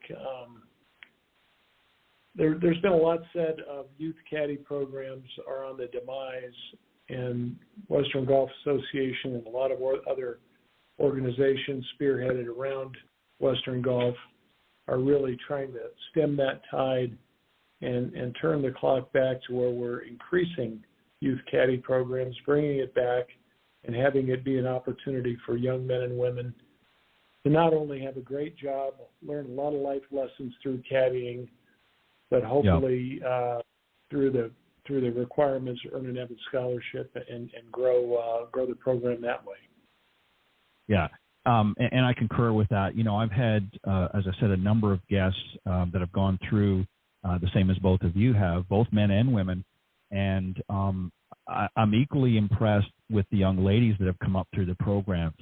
They've all had nothing but positive things to say about the experience. They enjoyed not just the life lessons, obviously there was many learned along the way, but just the overall experience and the people that they've gotten to meet and have become, in some cases, friends, mentors. You know, there's many, many titles that you could add in there. So it's definitely doing something to help the youth, not only to help with their education opportunities, but to also help guide and direct them. And they can get so much information and feedback from many of the members of the organizations and clubs that they're caddying at. So there's just, it's a win-win for everybody, not just the participants through the Evans Scholarship programs, but also the members that benefit from their services and the clubs and so forth. So it's just a win-win all the way around. You touched on earlier, Duffy, I want to get you to talk just a few moments about this. And then obviously we can talk a little bit more about the BMW Championship and Logan, I'm going to get you back in here as well. But you mentioned both you and your brother George are alums, and you guys established the Solich Academy and are obviously working with in conjunction with the Evans Scholarship. How did that come about? Tell us a little bit about how your academy came about and how you've sort of partnered with Evans to help put some more people through their programs as well. It was really a brainchild of my brother, George. He thought about this after reading a Golf Digest article on Sanctity Head and Nantucket, and the fact that they had a caddy camp there that had been going on for quite some time, and, you know, visiting with Ed Mate, current president of the Colorado Golf Association, and Ed's an Evans Scholar as well. talking to Ed about what are the chances that we could develop a caddy camp or a caddy academy in Colorado that served a lot of inner city kids, tried to give them and expose them to the game of golf and caddying, and how could we go about doing that. And he and I worked on it along with Ed and a lot of other folks from Colorado Golf Association. This was probably, I would say, over 12 years ago. And we ended up putting it together, taking it to Common Ground Golf Course, which is a course that's run by the Colorado Golf Association, public golf course, and funded it through a donation to the Colorado Golf Foundation, whereby you can take a caddy at a public golf course, the base fees paid for by this foundation, and you just pay them a tip. It gave these kids an opportunity, and both young men and women, an opportunity to learn caddying. And then after a year or two, we would send them out to different clubs in town that had caddy programs, Cherry Hills, Castle Pines, Denver Country Club, Lakewood Country Club, Columbine.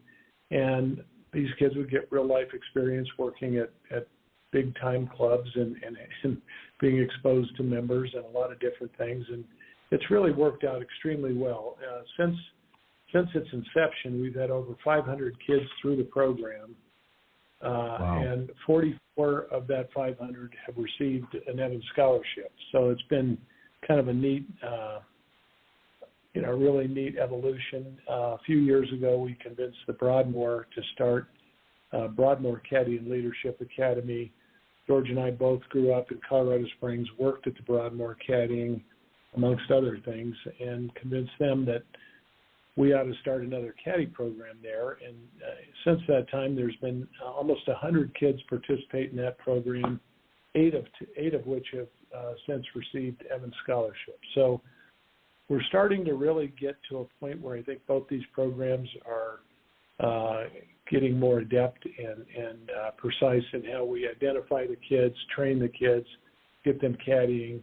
And I give all the credit in the world to Ed Mate, Emily Olson, Tim Wemsat from the Colorado Golf Association for just the way they've run these programs, managed them, and given us an opportunity to see a lot more Evans Scholars come out of Colorado, which is typically not a big caddy state. You compare it to right. Chicago area where there's multiple caddy programs, multiple clubs with youth caddy programs. We've had to really, really build them here and convince kids that this is a path they ought to go down.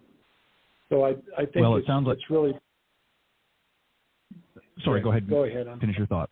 Well, it's been a when you look back over the last 12 years, it's been something I don't think we've dreamed of, the success that it's had, and I give a lot of credit to my brother George for having the idea.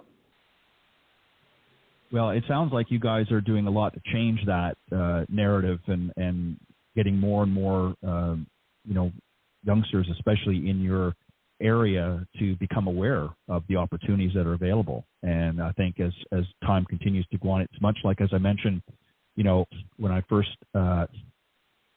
started to interview some of the people from WGA and obviously some of the graduates from the Evans Scholar programs, they were certainly had been well established, but every year it just seems like it's growing and growing and growing. So they're obviously have gotten a lot of momentum, and I know from past conversations on the show with other, not just the graduates, but other members from the WGA team, that the Evans alum have really done a great job in really stepping up and finding ways to give back for, the many blessings that they received as they went through the program. So kudos to both yourself and George and all the other alum as well who have really stepped up over the years to do that. So you guys are doing a great job, and it's just, I think it's just going to continue to grow as the years progress. Logan, I want to come back to you because I was reading through some of the notes earlier this week, and I came across some interesting things. So as I mentioned, of course, you are an Evans Scholar graduate, and you attended the University of Colorado in Boulder with a degree in architecture. Tell us a little bit about that, and then also you are going to be spending another summer at working at Castle Pines, and then you're going to be heading off to grad school back at the university to pursue a master's degree. So talk us a little bit about that. That's pretty exciting.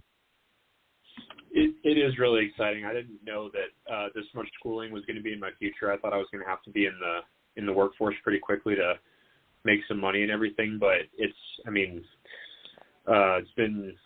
there's some incredible opportunities and a little bit of luck, candidly, that's gotten me to be able to pursue a graduate degree right away. But I love architecture. It just as a whole, not just in terms of looking at buildings, but in what they are able to provide and the things that you're able to do in the background. It's like everyone appreciates architecture to some degree, but I think in terms of being able to manage space and arrange spaces for other people to use is kind of an unseen thing that you get to be proud of and share with other people. So everything that comes with architecture is just absolutely awesome. It's a great unification of art and science. I'd kind of known I've wanted to do it since my sophomore year of high school, and I really didn't hesitate a ton. I had never met an architect. I didn't know anybody in architecture, but I just went with it. And luckily I fell in love with it, because that doesn't always happen for people in college. And I was fortunate enough to be where my feet were, enough so that I wanted to go back to school for it. I had never really thought that I would want to do 7 years of school after high school. And here we are. I'm super excited. I'm going to CU Denver, so a little bit of a transition, but still within the University of Colorado school system. Mm-hmm. I'll be a little closer to the family, which will be great. And I will be spending this summer and potentially more summers here at Castle Pines. Now I'm not caddying anymore. I'm working in the men's locker room, which has been just as awesome, and getting to see just a completely different side of the club. But, yep, I'll be working through the summer and maybe some summers beyond. I think that's fantastic, and I'm sure Duffy would probably agree that that's a great way to spend your summer, is to be working at Castle Pines. So, yeah, yep. I mean, that's a dream in itself, and I think it's fantastic that you are passionate about something. I think this is something, unfortunately, that a lot of youngsters, and I say youngsters because I'm obviously a lot older than you are, so I can get away with it, but that really lack in today, and I think it's important to have dreams and to have a passion about something and to pursue that. And obviously, Evans,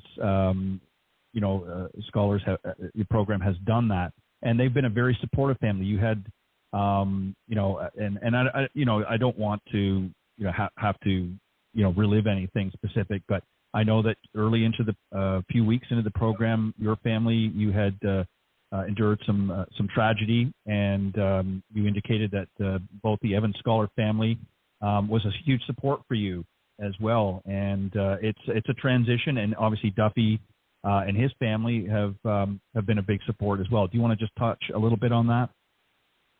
Yeah, absolutely. The impact that the Evans Scholars family had was huge, because also when this happened, this was during the height of COVID, when people were just starting to get back into school and to be comfortable enough to send people back to school. So fall of 2020. And luckily, a lot of people decided in the Colorado house they had wanted to live in the house. I was able to meet a lot of people through the right avenues, of course, but able to meet a ton of people and make a ton of relationships nonetheless. And yep, it was 5 weeks into me being a freshman in college, and all I really think of is, had I been in a dorm, I would have, one, met far less people, and two, I would have had far less in common, because when you're with the Evans Scholarship, there's a lot of shared experiences and a lot of shared backgrounds for as diverse as the house is.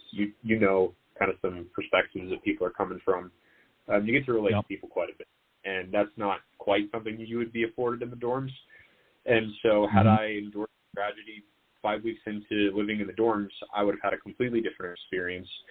I guarantee not even, half the help or support emotionally and logistically that I had in the Evans house. And Duffy had mentioned some debts that he couldn't repay to the Evans Scholarship, and for me, that's one of mine, because, that goes way beyond the money. And I'm so thankful for that, because those relationships were so helpful in a time where, because of that, because of all the craziness that happened that semester between COVID and the tragedy, I would never be in one place for more than 5 weeks, between being home or being somewhere else, or being in the Evans house, what have you.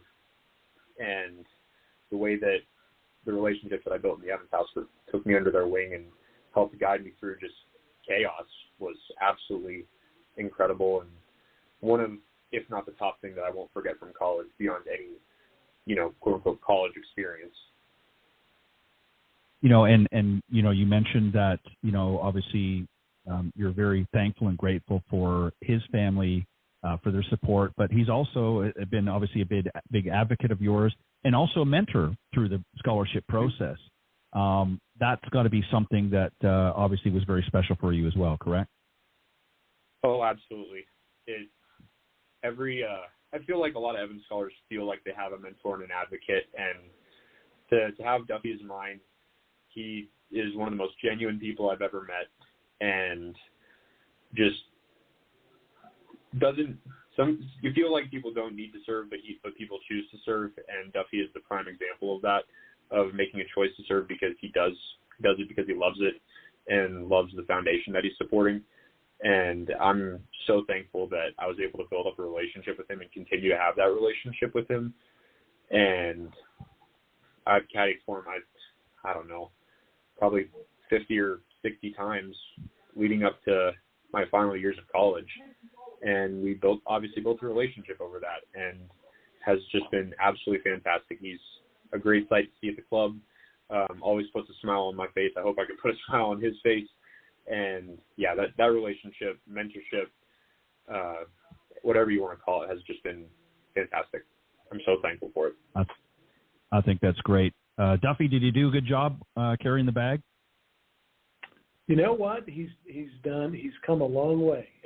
But Logan was always one of those caddies right from the get-go, just kind of got it, and easy to talk to, knew what the work required, but he's an outstanding young man, and I look forward to having a relationship with him for many, many years.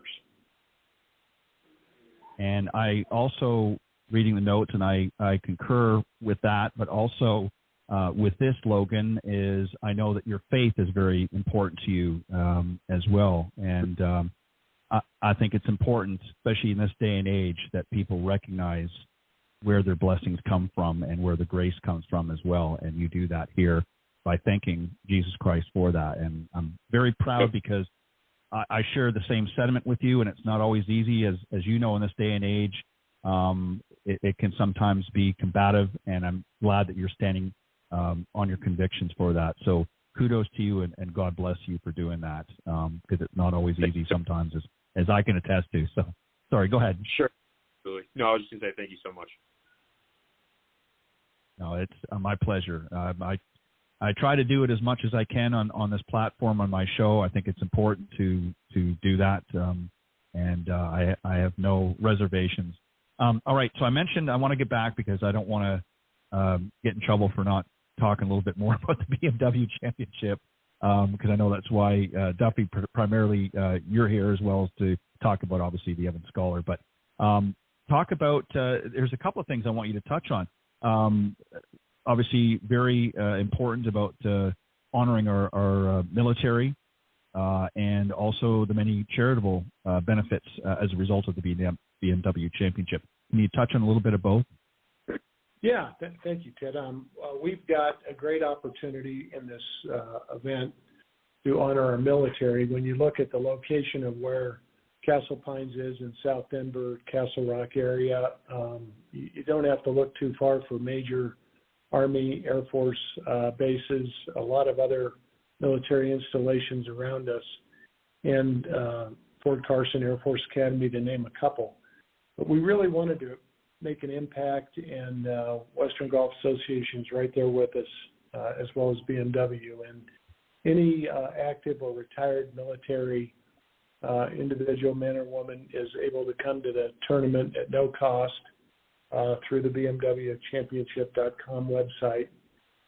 We've also got a special event taking place during the practice rounds on Tuesday and Wednesday, where we will have up to, I think it's 350 to 400 servicemen and women invited to be in the hospitality tent behind 16 Green, called the Nicholas Club, at no cost, and be able to have all the F&B that day and watch all the golf as they come through.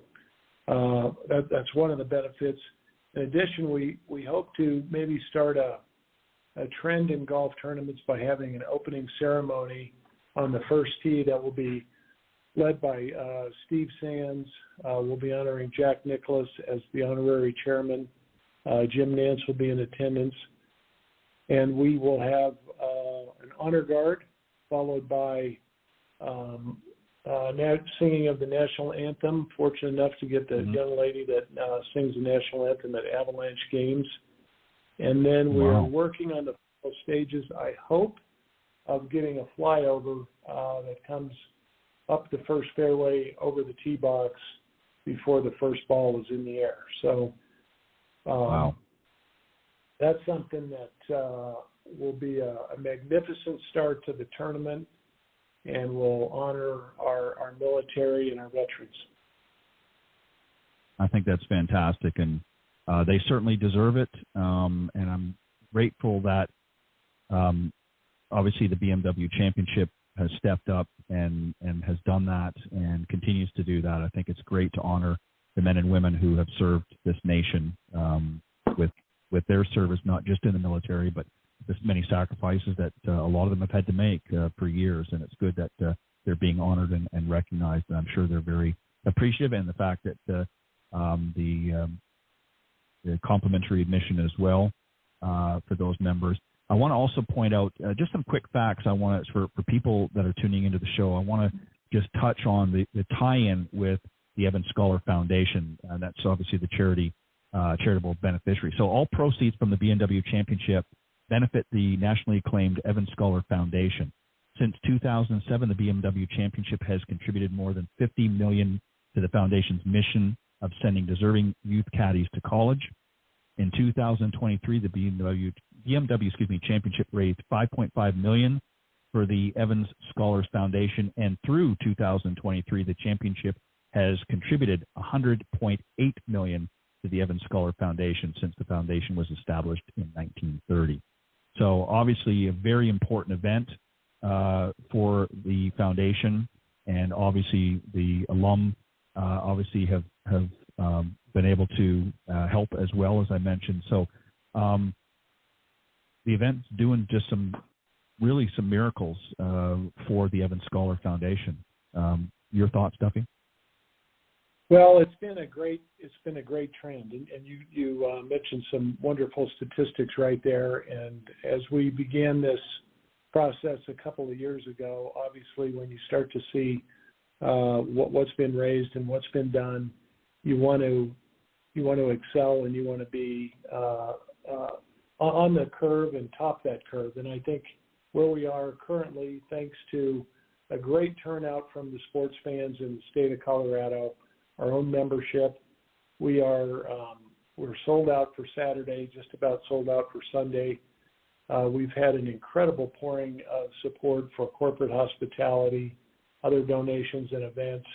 And I think I can honestly say, obviously the numbers aren't tallied and the dollars aren't in and all the accounting's not done, but I think we will exceed the $5.5 million that was raised last year and maybe get close to $8 million for what we will provide as a donation to the Evans Scholars Foundation. So we're very, very proud of that, and the club has gone out in every respect with members, volunteers. The turnout from the state and the community has been fabulous to allow us to do that, because that doesn't happen on its own. Our executive team and group that has worked on this has done a great job of promoting and selling the tournament.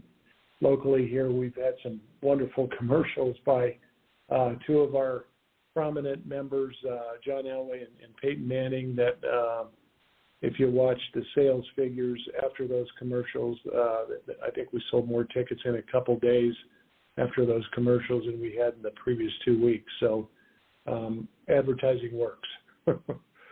We have sure. a great turnout for a great cause, 50 top players in the world, and it will just be very exciting to see. Yeah, for sure. It's going to be a great event, and again, such a worthwhile cause, and the Evans Scholar Foundation benefits And, just to, again, read some stats there. I mean, as of today, 1,130 Evans Scholars are enrolled in 24 leading universities nationwide, including 57 at the University of Colorado Boulder. Since 1930, more than 12,000 student caddies have graduated from the college. As Evans Scholars, the foundation is supported by more than 38,500 Par Club donors, and proceeds from the WGA-run BMW Championship, and of course a PGA Tour FedEx Cup playoff event. So, I mean, just so much giving back, and I think again, so many people benefit. I don't think, I've been around golf for over 30 years, and I don't think people really understand. We all know the game is challenging, and we just have to tune into the BMW Championship to see how challenging it can be for the rest of the folks out there that are not at the tour level. But I don't think people really appreciate just how much these events give back to their communities and give back to so many worthwhile organizations like the Evans Scholars Foundation. So it obviously means a lot. And as Duffy, as an alum, both you and your brother George, I think really have a great appreciation because you've gone through that program and you see the benefits that are coming back and passing on to somebody, the next generation, if you will, like Logan, correct? Oh, exactly. It's heartwarming, and to see, Logan and a lot of his peers take the torch from this point forward is really gratifying. And I can't say enough about how strong the organization is, how well it's run, the growth opportunity. A lot of organizations that are funded through private donation rest on their laurels. They don't keep pushing, and the leadership at Western Golf Association is, I'm proud to say, being a part of it, is aggressively growing the organization, growing the number of opportunities that young men and women get to obtain a college education. And it's not always, in most of these young men and women, or a lot of them, it's the first one in their family to go to college. So that's really a game changer, not only for that individual, but for their family. It really impacts that entire family at that point in time. So I'm very proud of the accomplishments the organization has made, and we have great leadership in the upcoming youth with folks like Logan, who will, I guarantee you, one day give back to this organization in many, many ways. Yeah, I have no doubt. And just to remind everybody, the BMW Championship will take place this August 20th to 25th at Castle Pines Golf Club at Castle Rock, Colorado. Obviously, where do we want to send the folks to get more information? Is there a website that we can direct them to if they want to get more information? Maybe they want to attend. There's still tickets available and opportunities available. BMWchampionship.com is the website, and it's got many different opportunities to participate in the tournament. Practice rounds are still available. There are tickets available, I think, Thursday, Friday are available. Saturday sold out, and Sunday I think there's still tickets available. There are some higher end tickets that are still available on all days, I believe. But all that information is on the website. Yeah, BMWchampionship.com. And then also for those maybe parents that might be listening that, has someone like Logan that might be interested in learning more about the Evans Scholar programs, where can they go? Is there a website they can go to get more information to find out how they can qualify for that? Yes, most of the information exists on a website. I believe it's the Western Golf Association website. Evans Scholars Foundation tab will give you all the information you need about the Evans Scholars Foundation. Fantastic. And Logan, I'm going to give the last word to you, believe it or not, and any final thoughts or comments that you'd like to make before we get ready to wrap up? I don't think so. Just once again expressing my gratitude towards the Evans Scholarship, towards people like Duffy for donating, and for anyone who's involved with the BMW Championship, also contributing to my college and a lot of other people's college, thousands to be exact. And gratitude towards Jesus, and thank you for mentioning that, but gratitude towards Jesus as well. And just super excited for golf to come back to Colorado, because everyone in Colorado loves professional golf and competitive golf, and there's not a lot of it here. We haven't had a tournament since 2014 when the BMW was at Cherry Hills, and so the state of Colorado is ready to represent and is just hungry for some professional golf and to see some golf get played here. So I think the showing for the spectating is going to be absolutely fantastic. Well, that sounds great, and congratulations on, just going through this program and graduating and sharing this experience with us. And Duffy, thank you for all that you and your brother George do for your academy, as well as helping to sort of bridge that gap together and giving back as well as an alum. So you guys are doing a fantastic job, and I know, Duffy, you're going to enjoy your time as the tournament chairman for the 2024 BMW Championship. I hope it's I know it's going to be a super successful event, and that many, many more youngsters have an opportunity to go through the same program that both of you have, because obviously it's been a very left a very lasting impression with both of you. So thank you for that, and thank you for joining me tonight on Golf Talk Live. It's been a pleasure to speak with both of you. Thank you, Ted. Appreciate it. All right. You have a great evening, and God bless and much continued success. And I hope to get an opportunity to speak with you both again another time on Golf Talk Live. But have a great weekend, guys. Awesome. You too. Bye-bye. All right. That was Duffy Solich, the tournament chairman for the 2024 BMW Championship, along with Logan Byler, another Evans Scholar graduate, talking about the upcoming tournament. And I'm going to give a quick readout of that as well. Again, it's going to be in August is the event coming up. And if you want more information, if you go August 20th to 25th, actually, at Castle Pines Golf Club in Castle Rock, Colorado, the BMW Championship, you can go to bmwchampionship.com and get more information there. There are, as Duffy mentioned, there's still some tickets available, and you can go to their website to find out. And I think they may even have opportunities to become a volunteer, so you might want to check that out as well. And to learn more about the Evans Scholar programs that we've been talking about, you can go to WGAESF.org is their website. That's WGAESF.org to get more information on the Evans Scholar Foundation and their graduate program. And that is obviously in conjunction with the Western Golf Association, which, of course, has put all that together for many years. And many, many people have graduated from that program. So 2 websites you want to visit, three, WGAESF.org to learn more about the Evans Scholar Foundation and program, and obviously the BMWChampionship.com to learn more about the upcoming tournament in August.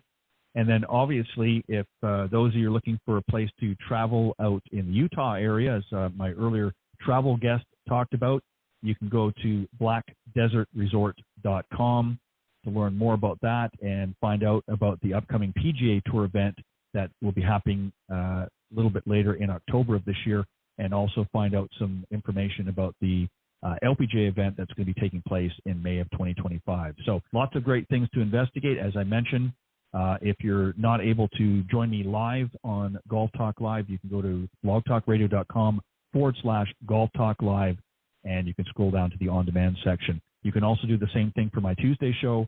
And if you're not able to join live, go to blogtalkradio.com/Women of Golf.